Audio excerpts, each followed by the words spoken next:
Bonjour mes amis, refouler ses rêves, refouler ses émotions, refouler ses désirs, voilà quelque chose qui n'est pas sans conséquence sur notre santé mentale et sur notre santé corporelle.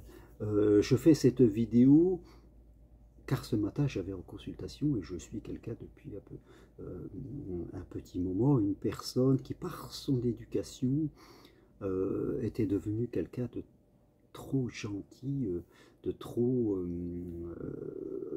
suradapté à l'autre, et qui cherchait toujours à faire plaisir aux autres en oubliant ses propres besoins, en oubliant ses propres désirs, ses propres rêves, toujours la peur de décevoir, et cela n'a pas été sans conséquence sur sa santé psychologique. Aujourd'hui, elle souffre d'une maladie assez importante. Alors je ne dis pas qu'il n'y a eu que ça, il peut y avoir d'autres choses comme l'hygiène de vie, mais en général quand on n'est pas bien dans sa santé mentale, notre hygiène de vie, l'hygiène émotionnelle, mais aussi l'hygiène alimentaire, l'hygiène sportive, est souvent aussi de bas niveau, et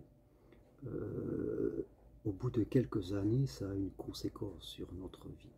Je crois que c'est important de prendre conscience de ça. Certes, on ne peut jamais avoir la vie exactement qu'on le veut, parce que il y a toujours des choses dans lesquelles on doit renoncer, s'habituer, c'est important, mais il faut faire attention à ce que l'écart entre la vie qu'on voudrait, entre les émotions qu'on souhaiterait, entre les rêves que l'on voudrait réaliser et les désirs qui sont dans notre âme, des désirs justes, comme par exemple celui d'aimer et d'être aimé, quand l'écart commence à devenir trop grand entre la vie qu'on a et ce qui est au fin fond de notre âme, là, les problématiques, je dirais, arrivent. Je vois souvent des gens qui me disent, qui regardent mes vidéos et qui me disent que pour eux, non, l'amour, c'est fini. Alors, quelque part, le fait qu'ils regardent ces vidéos, eh bien, qui parlent beaucoup d'amour, d'amour de soi, d'amour de l'autre, de vie sentimentale, montre ce conflit qui peut être plus ou moins important. Il y a un conflit intérieur, et parfois les batailles sont rudes en nous, entre notre mental, c'est-à-dire notre comptable, notre raison, et toutes les explications qu'elle peut avoir, et notre âme, c'est-à-dire le cœur de qui nous sommes. Un conflit entre le masculin et le féminin. Et ce conflit, quand il commence à devenir de plus en plus important, eh bien, a vraiment un gros impact sur nous. La difficulté aussi, c'est que beaucoup de personnes s'habituent à ce conflit, s'habituent à gérer ça. Elles ont tellement étouffé leur âme que, faites compte, leur mental, c'est-à-dire leur raisonnement intellectuel, leurs interprétations de la situation, de ce qu'ils pensent être d'eux-mêmes, des autres, de la vie, de l'amour, ce raisonnement de comptable a pris tout l'espace. A pris tout l'espace. Les gens sont dirigés dans leur vie par leurs croyances limitantes, comme cette personne qui était dirigée par la croyance: si je veux qu'on m'accepte, voire qu'on m'apprécie, peut-être qu'on m'aime un peu, il faut que je donne tout pour les autres. Comme on pourrait avoir des gens qui, quelquefois, ont une croyance consciente ou inconsciente, eh bien, si je ne veux pas avoir de problème, je dois tout maîtriser dans ma vie. Et on va se retrouver avec des gens très contrôlants. On peut avoir d'autres personnes qui se disent, voilà, pour réussir, il faut que je travaille beaucoup, il faut que j'ai des diplômes, il faut que je sois reconnu, ou alors, pour ne pas être embêté, il faut que je me cache, que je ne parle pas de moi, que je reste discret, et là, on aura des personnes très introverties qui ne parleront jamais.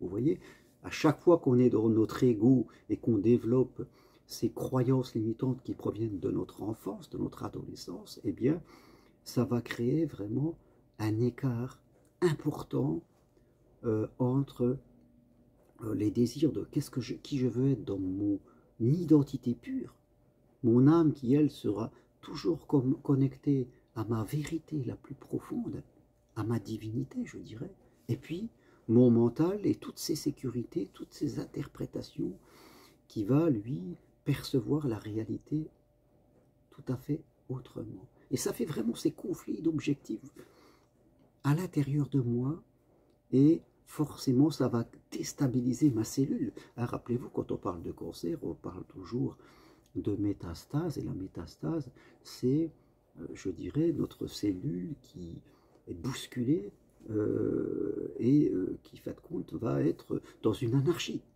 de cellules, et les chocs émotionnels qu'on peut avoir, pas forcément des gros chocs, mais des chocs répétés, répétés, répétés, des refoulements. Refouler, c'est absorber à l'intérieur de soi. Refouler, c'est ne pas faire exister quelque chose, ne pas vouloir le regarder. Hein, on peut être dans un couple et puis on ne parle pas parce qu'on a peur, et notre conjoint a des comportements qui manquent de respect à notre égard, mais on va rien dire, on va les refouler, tout ça en espérant que ça passe tout seul. Peut-être qu'on est dans un métier qu'on n'aime pas, on voudrait faire autre chose, mais pour des raisons de sécurité, pour des raisons de peur, d'interprétation, on va refouler notre désir, on va toujours trouver plein d'excuses pour se dire non, ça je ne le ferai pas. Peut-être qu'on est seul, on souffre de solitude, et puis le fait de vieillir seul, de se dire ah ça me fait peur, mais là dans l'immédiat on refoule, on remet au lendemain, on dit que ça ne marche pas, on ne s'engage pas dans sa progression, mais notre désir reste là, il vit en nous, dans notre âme, et c'est ça qui va nous créer ces perturbations pour notre santé, et qui tout à la fin va nous enlever des années de vie, des belles années de vie, les meilleures années de vie que l'on espère, parce qu'on est sur la terre pour aimer et être aimé. Donc, soyez attentifs à ça. Ne refoulez pas à l'excès. Ayez le courage, ayez la spiritualité d'apprendre, de regarder ce que vous voulez, d'écouter vos peurs, mais il faut bien savoir analyser vos peurs. Vos peurs ne vous dites pas de ne pas y aller. Vos peurs, elles vous disent simplement de ne pas revivre les problèmes du passé. Donc de progresser. Faites le chemin pour progresser. Ne restez pas enfermés dans votre passé. Renouvelez vos pensées et ne pensez plus comme il y a 10 ans. Voilà le meilleur conseil que je peux vous donner. La solution est en vous. Le problème aussi est en vous. Et si vous voulez aller plus loin, bien prenez une consultation avec moi en visio de chez vous. On fera l'analyse de votre situation et je vous donnerai des clés d'évolution pour progresser. Venez marcher aussi sur le chemin de Compostelle. Il reste des places pour les marches de juin, juillet et septembre. Demandez-moi les programmes, je vous les envoie.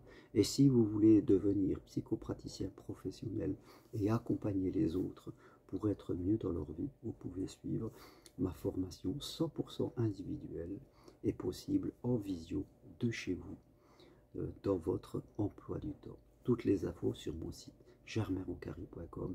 Merci à vous, à bientôt, au revoir.